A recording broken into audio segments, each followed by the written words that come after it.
আমার প্রতি সেমন আছে। শিবুদা, হলো তোমার পাটা বলি? কে রে?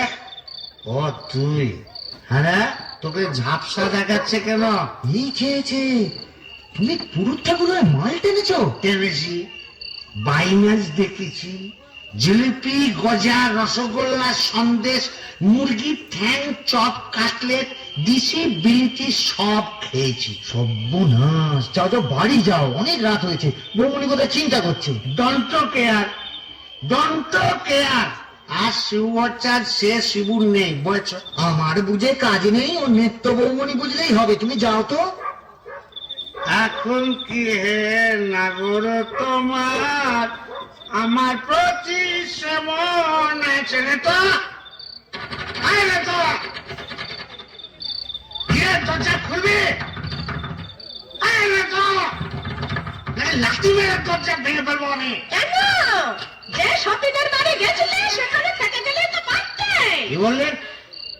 মা কালী তো সতীন, মরবি, তোর ওলাউটো হবে। জোড়া পাটা দিয়ে কি কালী গেলে এমনি এমনি মানত করে এসেছি নাকি? তুমি মা কালীর কাছে আমার মরণ কামনা করে এলে? এলাম করে এলাম করে ওমা, এ কি রে? এ তো বমি করছে। কিসের যেন একটা গন্ধ বেরোচ্ছে। ছি, ছি, ছি, ছি, ছি, ছি। তুমি মদ খেয়েছো? বলো যা, এ তো বমি করেই চলেছে। ওরে ও হারু, কি হলো বকুড়িমা? এই দেখ তোর খুড়ো কেমন করছে। এ কি করে, হে বমি করছে নাকি? আহা গো, পেট্রোগা মানুষ, কলকাতায় গিয়ে লোক সামলাতে পারেনি। সব কাটলেট, জিলিপি, জিবে ভাজা সব খেয়েছে, মানে দিশি বিলিতি সব। বলিস কি রে? এ মরণ গেলা কি এলো নাকি?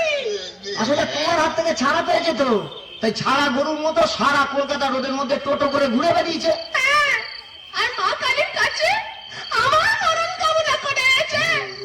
এই বলে দিলাম, আমি যদি সতী দুঃখী হই, তোর মা কালী তোকে উল্টা ফল দেখাবে। আমার বদলে ওই ডাকরাকে তুলে নেবেন। খুড়ি, কি যে বলো না, তোমার মুখের কথা আবার বড্ড ফুলে যায়। যাই দেখি, একবার অনন্ত কবরেজকে খবর দিই।